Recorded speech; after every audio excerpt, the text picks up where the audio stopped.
Hey YouTube, today is Friday, July 17th, and today we're going to look at the weekly question thread in the r/Factorio subreddit, and we're going to answer some questions out of there. So if you like this sort of thing, make sure you hit that like, subscribe, ring that bell so you get a notification when I post a video. If you have a question or a comment, you can leave it in the comments section below. You can come by twitch.tv/clowntown, shoot me a follow, and ask your question there. We do a new player night every Friday, and we love to have you sit in, and we all may learn something together. With that, let's get to the video.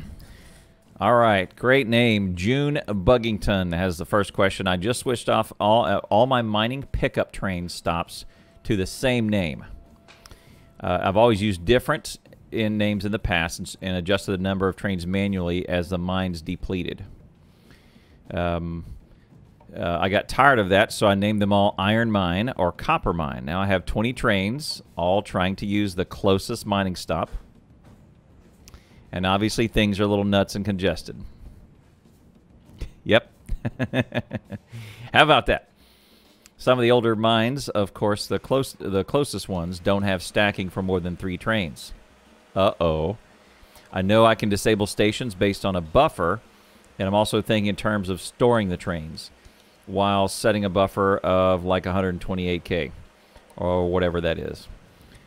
Will work for the small mines. I want to pull more trains to the newer mines to outpost the frontiers, and I'm afraid all the stations deactivating, stranding trains all over. All of that is true. My question is how the hell to get a station to turn off when the stacker is full without scattering trains in the stacker. That's a harder problem to solve. If I network a rail or chain signal before the stacker trains leaving the stations automatically repath to the open one. No. Barring that, I'm interested in creative ways of train management for vanilla. Okay, so JuneBuggington, you've already escalated all of the problems that you have to doing same name stations, and I cannot recommend going forward with this path. That's a mistake. I would say that the way to do it is to have if you have a 3 train stacker at the first iron mine, you should have 4 trains that can go there and pull trains out of there, because that's all that it can take anyway. So that is 1 train doing the loading and 3 waiting in the stacker, and 4 is all you get. That is a much simpler problem than trying to do this deactivate, reactivate trains. Not to say that there's not a use case for that. I'll show you that use case here in just a second. It's the fuel depot, but for high volume, high trains, high transaction trains like that are related to science, you would be better off going back to the strategy of having multiple trains going to one name station and having that number of trains going to that station maxed by the number of trains that can fit in its stacker. That's my recommendation here. You're setting yourself up for some future problems. That being said, let's have a look at the one example that a similarly named station has its advantages. So here's my example. Actually, I also have a pretty lengthier video about this. I'll link that in the description below. But fuel depot, this is a really good one because the difference in the previous scenario that we talked about with JuneBuggington, his scenario is high transaction, high volume. Fuel depot is a low transaction, low volume. All right, they need that's what we want to do with something like this, and that is what makes this use case viable. So what I've got here is green is fuel input, and red is fuel output. And there's a second station named fuel output.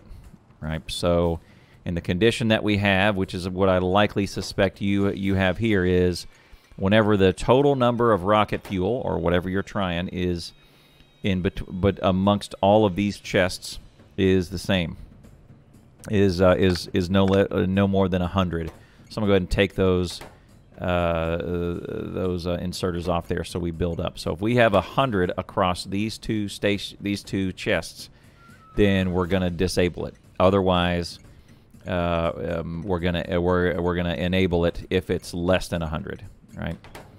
So once it's full of volume, then we're good. So on the station, what I have here is is a fuel input to fill it all up, and then it's always going to be in automatic mode waiting for this station to be active. And then the condition is either it's full and I cannot input anymore, or my train is empty and I need to go back. So I'm going to go ahead and start it in automatic mode. You see our train is going to loop over here, and it's going to output. And I've got these blocked off pretty well so that it's not going to take a ton. And look, we've already disabled this station because we have more than 100. And it emptied its cargo, so it met the condition of going back, and now it's going to the second one. All right. And there you go. This one is going to consume some. I'll go ahead and pull those out. Throw those in. It's going to do the same thing.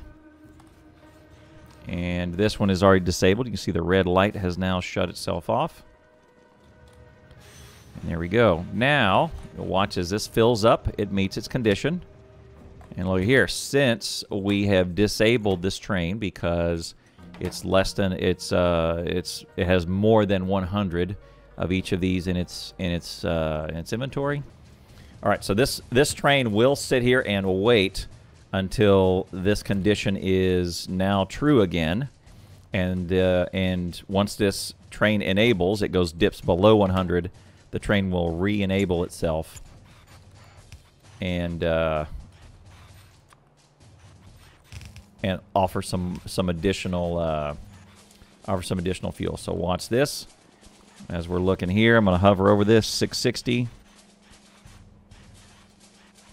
Actually, I'm gonna go ahead and put in a. Let's see, I need a green wire. There it is. Go ahead and continue that chain so I can have a signal. So anywhere you want to. Okay, there it is. As soon as it dipped below 100, then it called the train again, and now it's going to input some more.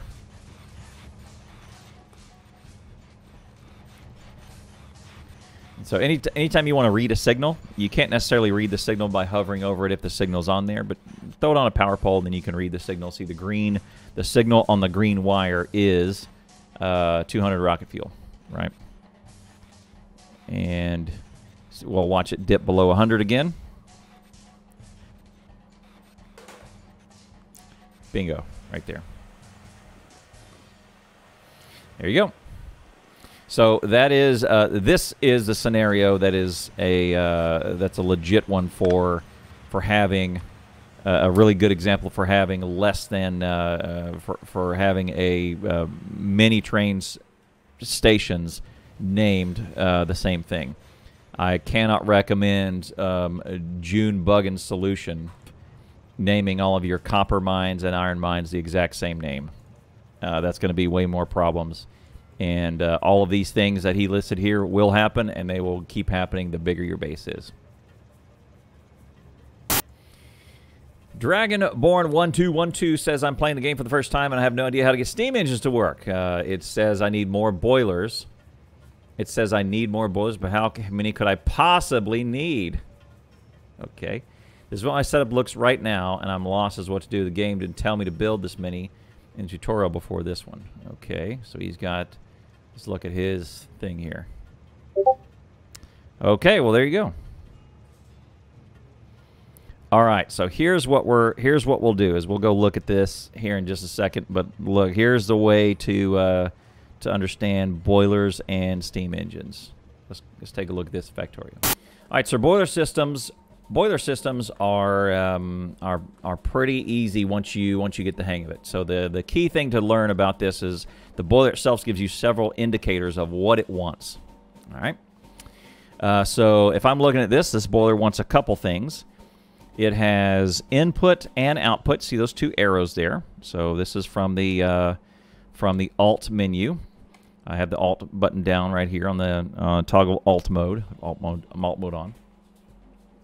And without this, it's kind of hard to guess what they need. Alt mode gives you a clue as to their ins and outs, right? So what it's telling you is that along these side inputs and outputs, which I know it's an input and an output because there's an arrow both ways, right? Now, so I've got this little offshore pump that's going to pump water into this pipe and right into here. But then, because this is an input and output, it's going to use the boiler itself as an input and output. And so if you see, I'm hovering over the very last one, and it has water, 200 of 200 right above my head, right? And so that's what it needs as an input. So the output is going to be steam. So you need a steam engine to receive that steam. Or you need to be able to store that steam somewhere, right? And the third indicator it's going to give you, we'll do that in a second. The third indicator it's going to give you is, hey, that's flashing. It needs fuel. So what we're going to do is we're going to put some fuel in. And we're going to get rid of that annoying flashing. And so I'm in the creative mod right now, so I'm going to turn on fish fuel. We're going to use fish as fuel. I'm just kidding. You don't use fish as fuel. So there we go. We're going to use solid fuel. And unless you're using burner inserters, you need to power these up. So there you go. Now, once they have some fuel in them, so I have fuel of 6, 5, etc. See, it's burning down, and it's filled up now. It's burned some of that fuel. And now, right above my head, it has steam. 200 of 200. And the temperature is 165 C. So it has heated up some steam, and it's ready to output said steam. So one option is for you to throw that down and watch. See, now above my head, you'll see this tank will begin to store this steam. Right? And you can use this steam now. You can put this into generators or any of that other business as one needs, right? Most players don't store the steam before they throw it into a steam engine. Most players do something like this, where they will put the steam engine exactly on there. And what I'm going to do is I'm going to build this in the ratio at which it is most needed, is most comfortable and most balanced. Is one boiler can satisfy 2 steam engines. So that's what we'll do. And I'm going to cut this off. Now that we have some, I'm going to cut that off from the rest of the the network there, so that we're going to power ourselves through these steam engines. See how they start to run? See, I'm running too fast, so I got to place these a little carefully. And then I'm going to put these pipes in between them, so that the steam will carry to the next engine. Then I have a nice 10 to 20, a 1 to 2 ratio. And now you'll notice that these power poles, if I hover over that, you'll see that everything in blue is lit up, meaning it's going to take electric power from those 3 steam engines. But these are flashing, meaning they have no power output. So let's go ahead and deal with that. And I'm going to go ahead and just drag my mouse across here. And now it goes away. Now we'll see, as we click on this power pole, we'll see that we are pulling power from 20 steam engines, and what is consuming the power are these inserters, right? So you'll see them slowly run to meet whatever power needs. It's only 6 kilowatts, but they're still running. And then what I also see players do is, all right, well, look, we're good now, but one way to store power is to put some pipes on the other side of these boilers to store some steam. Now this is done in early game instead of accumulators to store some power. And I'm just going to put a lot of tanks down here. And these tanks will eventually just fill up. Put one more. And all of these will, you see this first one that I filled up, I put in first, 3,300 out of 25K, and all the steam will fill up. This just gives you a little bit of a buffer in case you run out of fuel. ever, or say your coal miners run down, this gives you a little bit of stored energy in the form of steam. And don't worry about losing any heat. The Factorio game assumes that steam is, these tanks and these pipes are 100% insulative and efficient. They don't lose heat by transferring it through fluid mechanics. Now, there's other things called heat pipes that transfer the heat over, but that's a different application. Through pipes, it's going to assume that the temperature is consistent. So what I would say is use these boilers as the indicators on the boilers to show what it needs. Also, if I take a steam engine by itself, same thing. You'll see that it's looking through those clouds on both input and output. It is working as an input and an output, and it needs steam. Also, if you hover over this, it's going to tell you what it needs to do. It's going to consume steam to create electric energy. So that means it needs two things. One, it needs an input of the steam, and two, I'm using the electric pole as the output. And then it transfers to the rest of the network. So as these inserters run, you'll see them pull a little bit more power. See every time an inserter does its activity, then it pulls a little bit more power, right? Pretty nifty. So that is essentially how these steam engines work. There's some players I see put these storage markers on here, these storage tanks on. Later on, these may become accumulators and solar panels, may be the primary power and power storage.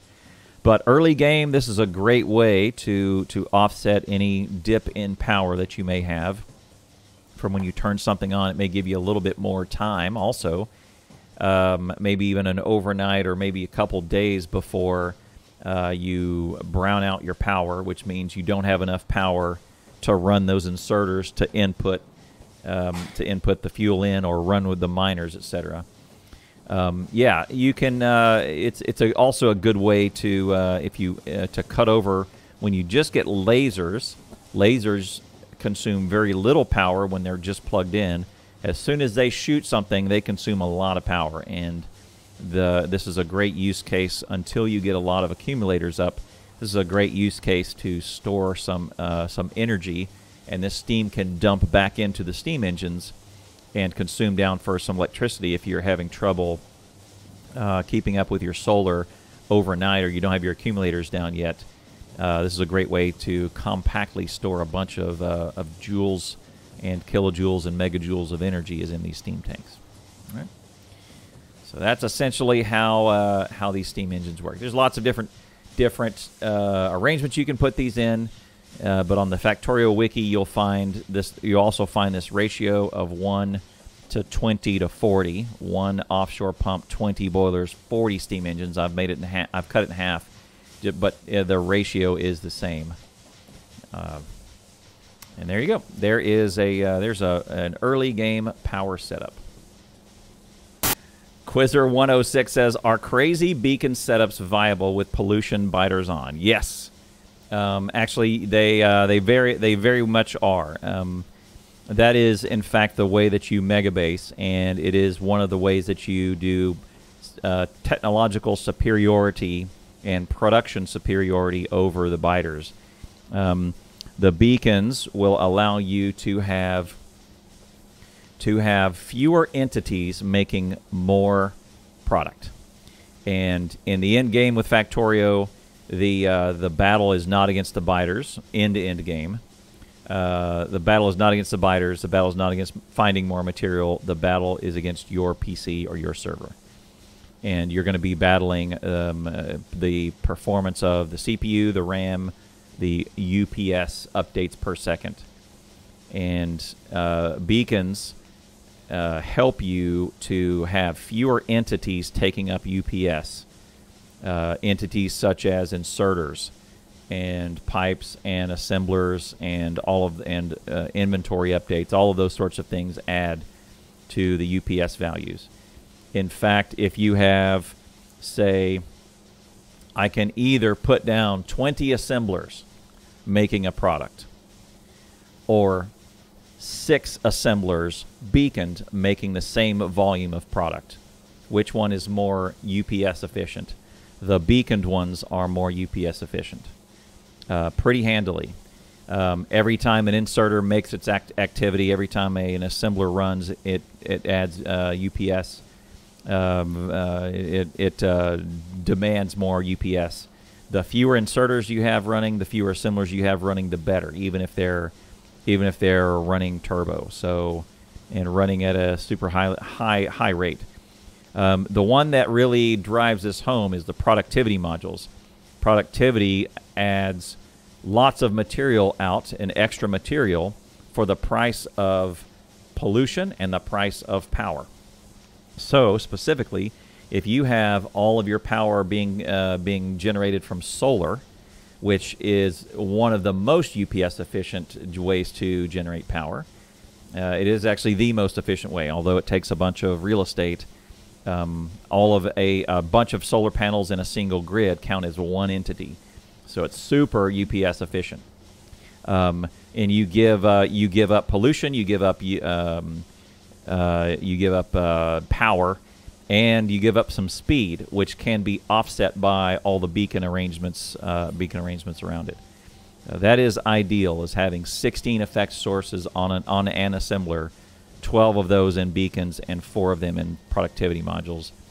That will just truck along, and you'll be able to get some pretty fantastic material out of one assembler that you wouldn't have thought possible, to the tune of 9 to 10 times what you'll get if you just had the assembler there, if you beacon them up. But end game, that's what you're going to want to do to avoid UPS issues for your base, is fewer entities, fewer assemblers. Switch over everything you can from fast inserters to stacker inserters, because every activity of an inserter that swings costs UPS. So if you can move more material with one swing, so the difference between grabbing 3 items and 15 items is pretty big in terms of UPS. So you want to use stackers where possible. All of those sorts of things and beacons add to lower UPS. And in fact, to your question, Quizzer, it is the only way to keep a really high-level mega base viable and keep it low UPS, is to beacon everything up and still make that volume of material. Before getting level 3, is it worth using level 1 and level 2 speed and production modules? If so, where? Yes. I would recommend using these in science. Science is your #1 place to use these. #1, because science is one of the more slower things that you're going to expect to advance on. But also #2 is because every productivity, or every bit of productivity that you put into a science, you save so many resources all the way back the chain. So say if I put some productivity 1 modules in something like a productivity 1 modules in a lab, right? And then all of those science machines, if I get 10% improvement or 20% improvement because of my productivities, then that is 20% of science packs that I did not have to produce. Every bit of material that went into those science packs, every bit of mining that I was not able to, I didn't have to do, all of the smelting I didn't have to do, to the tune of 20%, which is huge. It's akin to the question that we just did regarding beacons and those productivity modules. Yeah, you want to start using those as early as possible. And the first place to do it is the #1 place that you want to have productivity modules is the rocket. The rocket parts cost a cajillion amount of materials. You want those first. But your question says, if I don't have productivity 3s, I don't really have a rocket. So where should I use them first? #1 place is labs. #2 is the assemblers making science. That benefit will cascade back all the way back to mining. And you get that benefit. If you put them in labs, you get benefits all the way back to mining. So absolutely, if you have the power and you're not worried about pollution, or you have the biters under control, throw them in those labs and throw them in the science makers first. Those are your priorities. Good question for Fluttershaft. Qweasdy says, what version of the game should I be playing? Steam release says 18X or experimental, somewhere in between. Play the latest. I get this question every week. Play the latest, Qweasdy. It is one of the more stable games on planet Earth. You will never find a more stable game that is still in early access. Likely in our lifetime. This doesn't happen very much ever. Very playable. Version 18, go for it. You're gonna be happy with where the game is. Now, if we were back in version 10, 11, etc., I may have recommended, wait a little bit. Even in experimental, I will always wait about a day, and because the Factorio devs as well as the Factorio community are on the testing every single version, and then just do it the next day. But definitely pull yourself up into version 18 and do it, unless you're doing some stuff with replays. Mods are usually updated very soon. The game is very stable, but I would say the replays almost every time the revision runs, your replays are toast. But other than that, if you're not doing anything with replays, come join everybody else in version 18. Wrenzo says, I'm on a new computer and realizing that I have no number pad, plus or minus, to make the paths bigger or smaller. How do I get around that? I suppose I could make a blueprint where I finally get to robots, but starting out, any hints? So if you're on a laptop and you don't have a number pad, you're going to have to rebind that. And that larger, smaller. That's one of the tips I have in my top 10 video. That was, I think it's number 7. But let's look over in the Factorio menu now. In settings, nope, settings, controls, it is called, larger tile area and smaller building tile area. So it's down there. You just need to find a new key for that. And I would recommend, if you're on a laptop, you don't have that number pad, do a control something or an alt something, like a bracket, open bracket or closed bracket, or alt shift left bracket, right bracket, something like that, and throw it there somewhere empty. But this is what I think he's talking about. That's pretty important if you don't have a number pad. So when you're back in, so when you're on a laptop, which good luck. I mean, I don't know. A few people play Factorio on laptops. It's got to be a Haas if you're going to run mega basing. But larger, smaller, it's in the that interaction section. So I would just rebind that key. rAtheismSelfPostOnly says, I swear to God, I'm never starting over again after spending 168 hours on a previous base.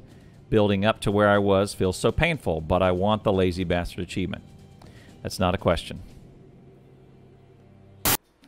Savayatoy Medved says, what is the use for coal in the mid-late game? I've moved to electric furnaces. Good. Since I currently have huge bottlenecks at every level, I'm not consuming much power, but I intend to switch to nuclear. What else to use my coal for? Plastic. Plastic is number one. And if you're going to do a mega base, plastic, and more plastic. You need tons of it to support your red and blue circuit production. Also, low-density structures consumes a ton of plastic. That's part of science is getting lots and lots and lots and lots of plastic. If you have extra leftover, what I can also recommend is you can do a bunch of military applications for grenades for military or explosives or stuff like that. But otherwise, most mega bases that I encounter have this same problem. What do? Coal liquefaction is the reason why that technology is the reason why it's in there is because you will have this problem. You will have leftover coal that you cannot use. And coal liquefaction turns that process into heavy and light and some heavy, light, and some petroleum gas. Mostly it's going to give you tons of heavy oil. So make sure your cracking operation is really good and can handle a lot of heavy conversion, because you don't You don't need a ton of lubricant to for electric engines to go up into science. You need a ton of it for you need a ton of almost everything else. Rocket fuel from light oil, as well as more petroleum gas for plastic. So make sure you have cracking. But yeah, coal liquefaction. Then, but what you're also going to find is that you're probably going to have now, as you start that, you'll have lots of excess. You'll have lots of excess heavy and light, and you got to find uses for those. But it's better to have heavy and light oil and be dealing with those. Those are useful at high volumes in petroleum gas as well. But useful in high volumes, than have a bunch of coal sitting on the ground unused. So there you go. I would say coal liquefaction is the reason why that technology exists, is because of this problem. Is it possible to guarantee a balanced unloading of train cars, more than one car, without circuits? To be honest, I can't for the life of me figure out why a setup like this ends up unbalanced every time. To confirm it's unbalanced, with or without that 4-lane balancer in the middle. I'm guessing there's some bias in how the game processes actions. Each game tick, what builds up over time. Okay. So let's look. Aha. Yes, I see. Okay, so what I see here is I have 12 lanes going into 4. So I would say there's probably some channeling going on. 3 share 1, 3 share 1. There's probably some channeling going on in these middle ones. Maybe not.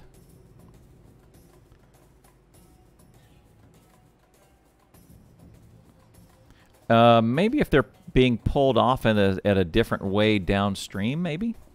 I would say maybe bump this up. You may have better luck bumping this up into, say, an 8-4 and cramming it in there that way, or a 6-4 and absorbing that in, or a 6-6 and having just pulling more volume down. I think probably this balancer may have some sort of bias towards, I don't know. I would have thought that there's a slight bias towards these two in the middle, these two middle lines, than anything else. But that should split that over.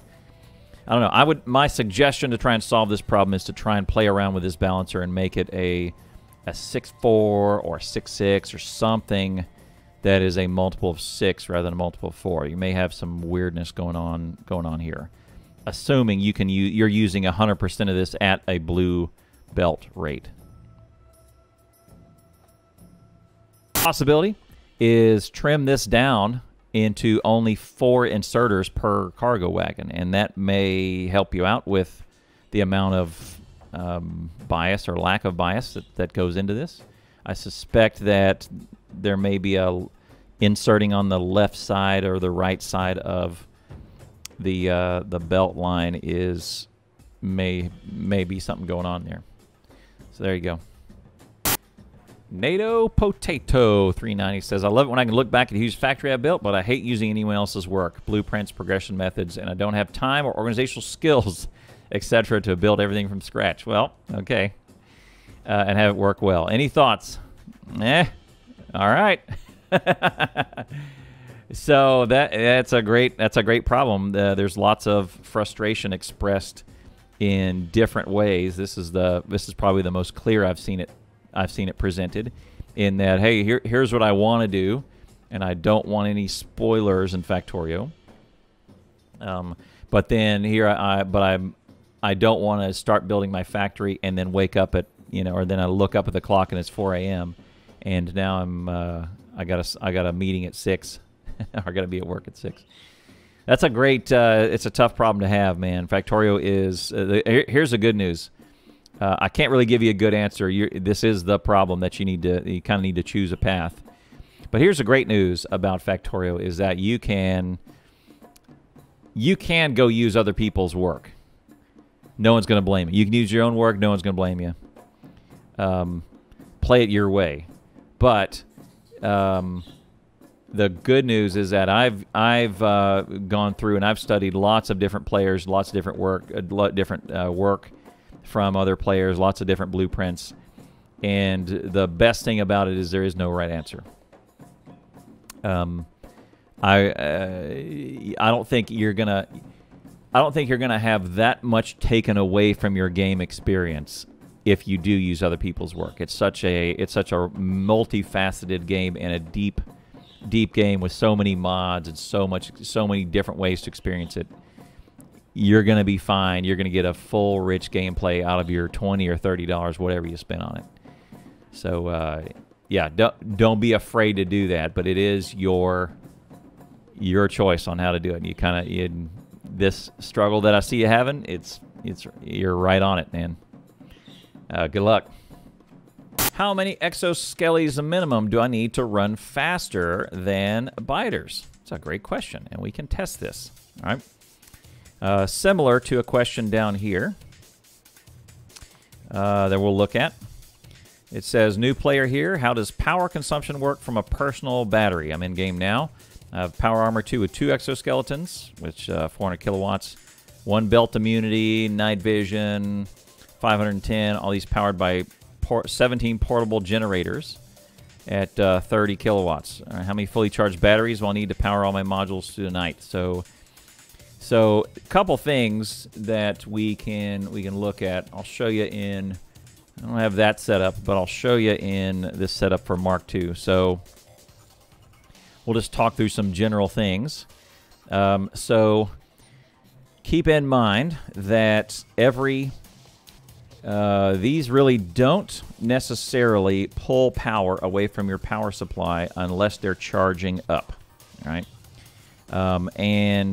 the battery will always eventually fill up. They're always demanding power until they hit maximum capacity.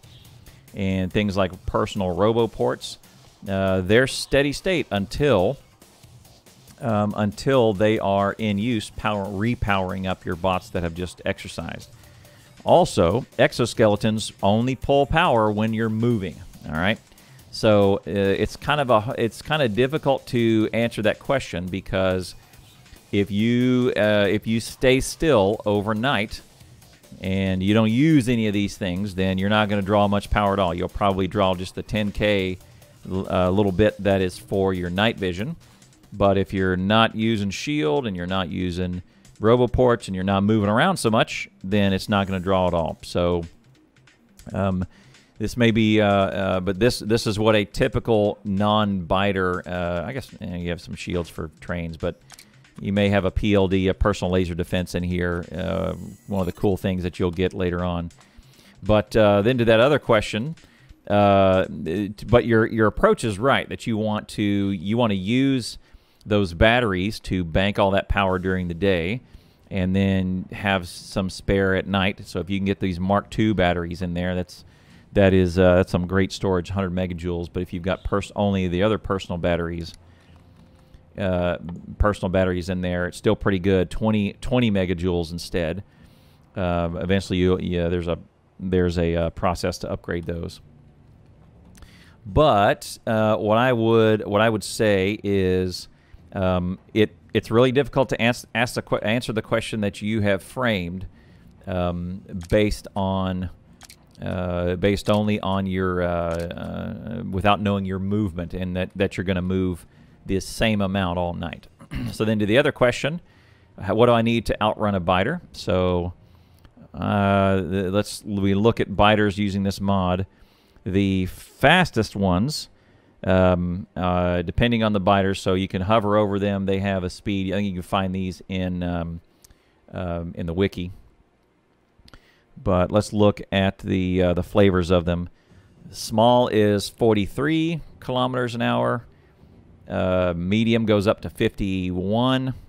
Large is down again to 49, but then the behemoth biters are the fastest at 64.8. Right, so we will test this on a behemoth biter. We'll move off the concrete because concrete gives you a running speed.